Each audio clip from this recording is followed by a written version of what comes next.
Sir ತಮ್ಮ ಜೊತೆನೇ Vijayalakshmi madam ಕೂಡ ಒಳಗಡೆ ಬಂದಿದ್ರು ಸರ್. ಮೇಡಮ್ ಏನಾದ್ರು ಹೇಳಿದ್ರ? ಮೇಡಮ್ ಜೊತೆ ಮಾತಾಡಿದ್ರ? ನಾನು ಸಪ್ರೇಟ್ ರೂಮಲ್ಲಿ ತೋರಿಸಿದ್ದು. ನಾನು ಯಾರು ಬಂದಿದ್ದಾರೆ ಏನು ತಿಳ್ಕೊಂಡಿಲ್ಲ. ಸಪ್ರೇಟಾಗಿ ನಾನು ನೋಡದೆ ಬಂದೆ. ಆಮೇಲೆ ಇನ್ನೊಂದು ವಿಷಯ ಏನು ಅಂದರೆ, ಇವತ್ತು ನನಗೆ ಎಷ್ಟು ಗೊತ್ತಿದೆ ಅಷ್ಟೇ ನಾನು, ಯಾಕಂದರೆ ನಾನು ಎಲ್ಲರೂ ಲಾಸ್ಟ್ ಟೈಮಿಂದ ನಾನು ನೋಡ್ತಿದ್ದೀನಿ,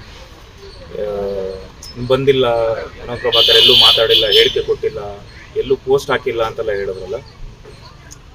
ನಾನಂದರೆ ಈಗ ಪೋಸ್ಟ್ ಹಾಕಿ ಈ ಸಮಸ್ಯೆ ಬಗೆಹರಿಯುತ್ತೆ ಅಥವಾ ಈ ಪ್ರಾಬ್ಲಮ್ ಎಲ್ಲ ಸಾಲ್ವ್ ಆಗುತ್ತೆ ಅನ್ನೋ ಥರ ಆಗಿದ್ದಿದ್ರೆ ನಾನೇ 1 ಲಕ್ಷ ಪೋಸ್ಟ್ ಹಾಕ್ಬಿಡ್ತಾ ಇದ್ದೆ. ಎಲ್ಲ ಪ್ರಾಬ್ಲಮ್ ಸಾಲ್ವ್ ಆಗಲಿ, ಎಲ್ಲ ಮೊದಲಿನ ಥರ ಆಗೋಗ್ಲಿ ಅಂತ. ಇದು ಭಾಳ ಗಂಭೀರವಾಗಿದೆ. ಹಾಗಾಗಿ ಪೊಲೀಸ್ ತನಿಖೆ ನಡೀತಿದೆ. ಅವ್ರಿಗೂ ಯಾವುದೂ ತೊಂದರೆ ಆಗಬಾರ್ದು.